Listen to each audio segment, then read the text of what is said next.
Hi, I'm Rudy with Rudy's Restaurant. My wife and I have had this little restaurant for about 11 years. Now, we made a lot of mistakes. Nothing major, but made mistakes. And so, what we're going to do is simply show you how, eventually with other videos, how to start your restaurant or mobile food service and actually make money. Uh, right now, I'm going to show you folks bu- how to make buffalo meatloaf. But we even go there, be advised that if you don't control your destiny, someone else will. And if you're not making enough money, it's because you're working for someone else or you're starting a new business. Life's not easy. If you ever want to start your own restaurant, if you're not willing to work 7 days a week, don't start it. Anyways, we'll talk about the buffalo. Okay, I know a lot of people are going to say, well, it's not buffalo, it's bison. That's okay. The Native Americans call it buffalo, tatanka. So if the Native Americans call it tatanka, I'm going to call it buffalo.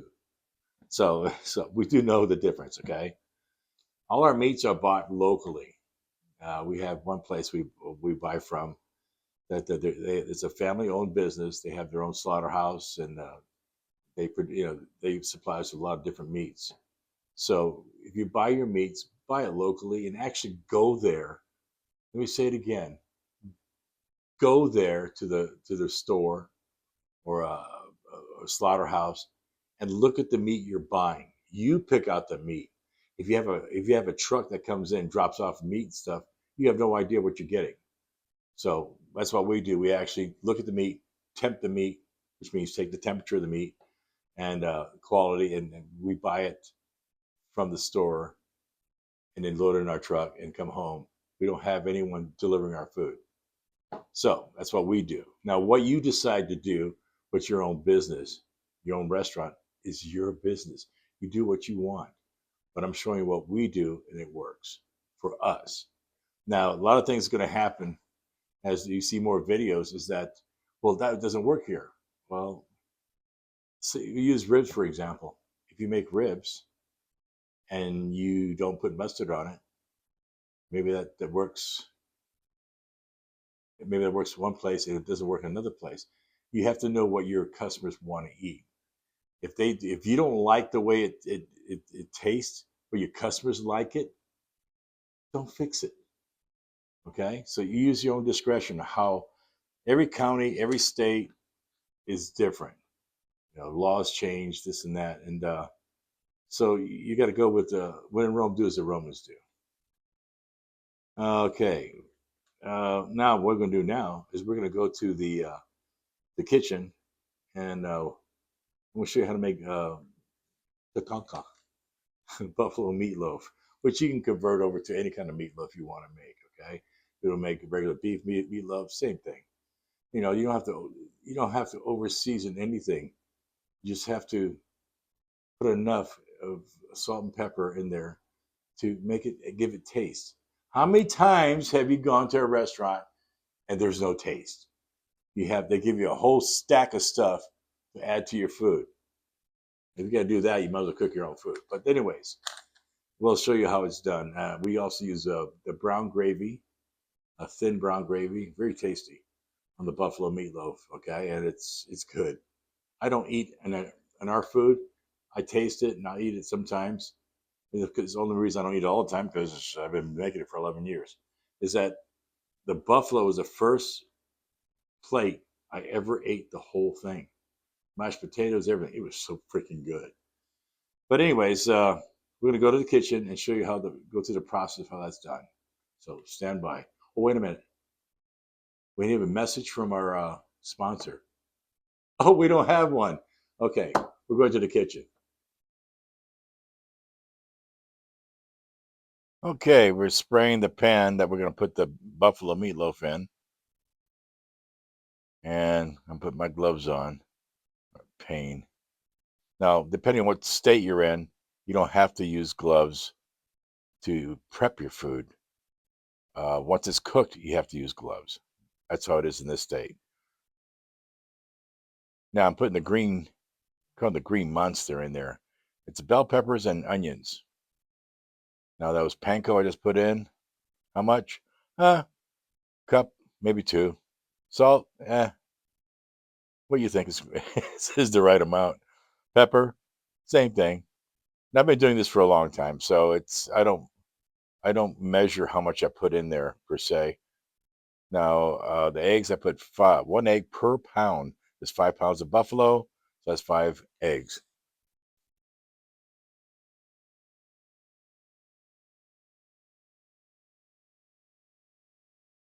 Now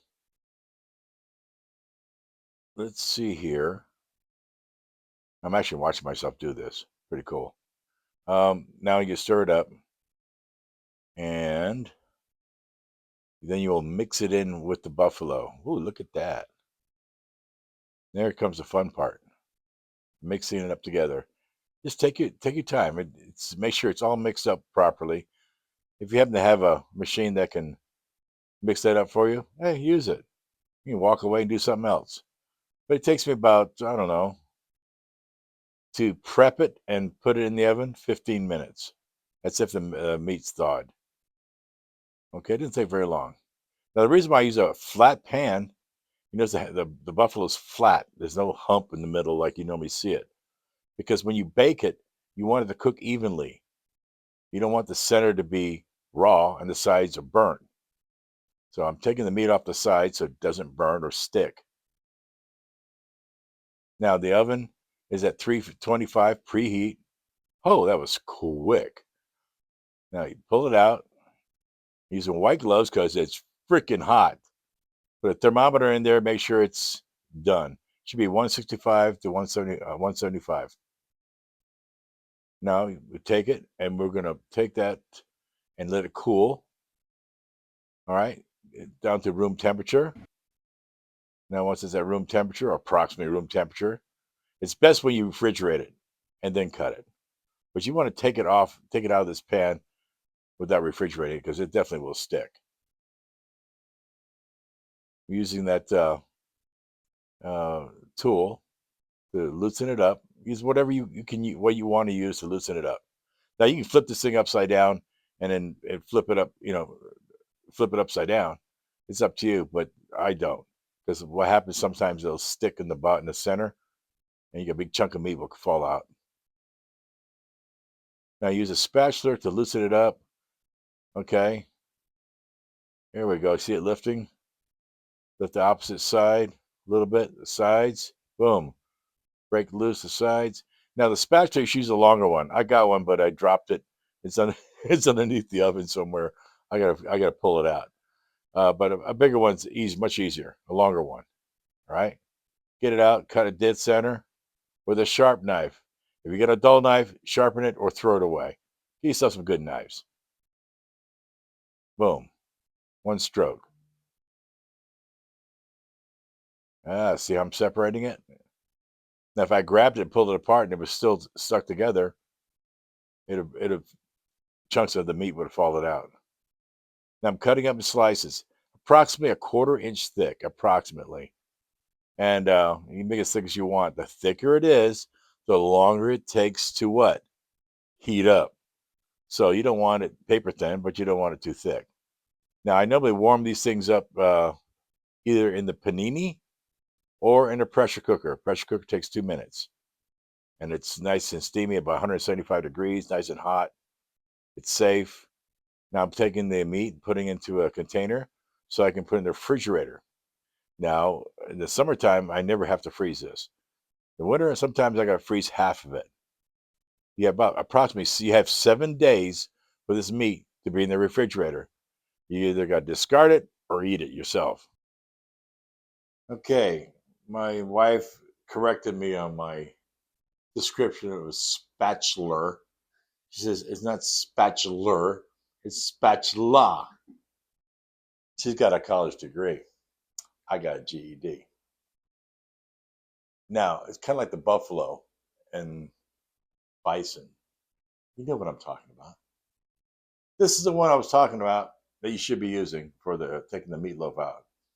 My wife crawled underneath the oven and got this for me. So I got the right tool and used what's the one I was using. It's a little dirty there. I gotta clean that. They work good together. Now this right here, I called it a tool. It's a flat top scraper, which I knew what it was, but I have my Biden moments. I forget things. Okay, so anyways, I use this to scrape the paninis. I have two paninis. That's why I bought this. Now, if you buy one that's wider, it'd be better. Easier. That way you can catch the whole side of the buffalo and actually do a lift, a slight lift, and these will go in the center and break the center free. Okay. All right. Now the buffalo, the smartest thing to do is to refrigerate it after it cools down to room temperature, approximately room temperature. Refrigerate it for 24 hours, take it out, and then cut it up. Make sure you take it out of the pan before you refrigerate it. Okay, don't sit there and put put the pan in the refrigerator.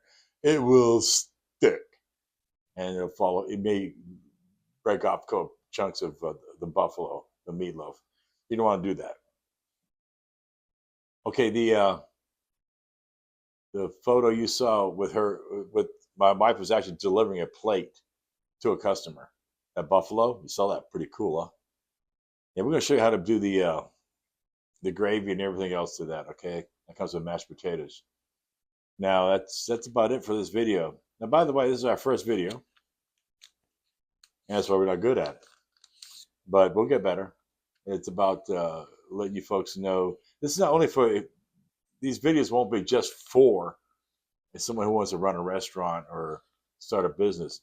It's basically also for people to save money on your food. You buy in bulk. We'll actually have videos where we buy in bulk and actually process meat and stuff. And you'll see all that. And so you can process your meat, do your dinners for a whole week for your family because both parents are probably working and times are hard. So you want to save money on your food.